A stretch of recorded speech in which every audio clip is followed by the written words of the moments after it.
ng hirap at kamatayan. Sampu ng kapait-paitang dinaralita na iyong mahal na ina. At maging dapat kaming pakinggan sa harap na di mating kalang kapangyarihan. Nabubuhay ka at nagari, magpas sa walang hanggan. Yan nawa. Lubang mawayang Jesus ko.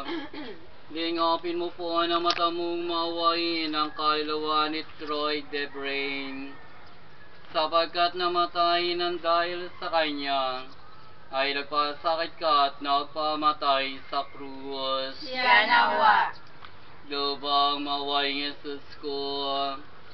Lingapin mo po na mata mong mawain ang kaluluwa ni Troy Debrain. Sapagkat namatay ng dahil sa kanya, ay nagpasakit ka at nagpamatay sa krus. Yan nawa. Lubang mawayang Jesus ko. Lingapin mo po na mata mong mawain ang kaluluwa ni Troy Debrain. Sapagkat namatay ng dahil sa kanya, ay nagpasakit ka at nagpamatay sa krus. Yan nawa. Jesus ko. Alang-alang sa masaganang duguan ay pinawis mo, nang manalangin ka sa alamanan. Kaawaan po at patawarin ang kaluluwa ni Troy Debrain. Jesus ko. Alang-alang sa tampal na tinanggap ng iyong kagalang-galang na mukha. Kaawaan po at patawarin ang kaluluwa ni Troy Debrain. Jesus ko. Alang-alang sa masakit na ampas na iyong tiniis. Kaawaan po at patawarin ang kaluluwa ni Troy Debrain. Jesus ko. Alang-alang sa kuruan ng tiniik, nagsitimol sa galang-galang mong ulo. Kaawaan patawarin ang kaluluwa ni Troy Debrain. Jesus ko. Alang-alang sa mga paglakad mo sa mga lansangan, ang kapaitan ng krus sa iyong kababaw-babaw. Kaawaan po at patawarin ang kaluluwa ni Troy Debrain. Jesus ko.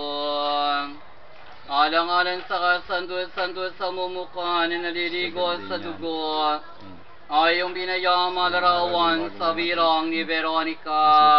Kaawaan po at patawarin ang kaluluwa ni Troy Debrain. Jesus ko. Alang-alang sa damit mong natigmak ng dugo, ay biglang pinaknit sa iyong katawan iyang tampalasan. Kaawaan po at patawarin ang kaluluwa Punta na ni daw Troy sila. Debrain. Papunta Jesus na. ko. Alang-alang sa kasandul-sandul sa mo mga pa at kamay, na pinakuha ng mga pako ay pinagdalita mo po ang masakit. Kaawaan po at patawarin ang kaluluwa ni Troy Debrain. Jesus ko. Alang-alang sa kasandul-sandul sa mong katawan na napakol sa krus. Kaawaan po at patawarin ang kaluluwa ni Troy Debrain. Jesus ko po. Alang-alang sa tagiliran mo na buksan ay isang saksak, na matalino na sibat ay binukalan ng dugo at tubig. Kaawaan po at patawarin ang kaluluwa ni Troy Debrain. Requiem aeternam. Requiem aeternam Domini contempasi.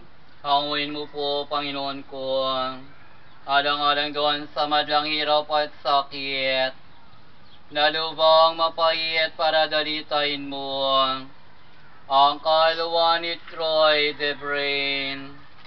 Sa pagdurusa niya, ay akyat mo po siya sa langit ng matiwasay sa iyong kalwalatian, at iligtas mo po siya.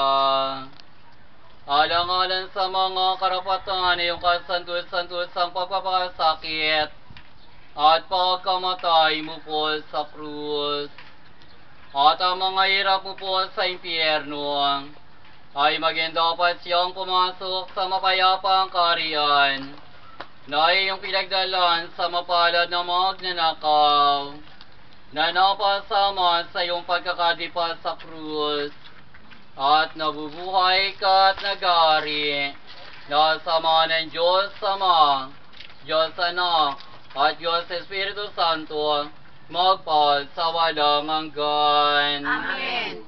Creation. Revelation. Restoration. Restoration. Kristo, pakinggan mo po kami.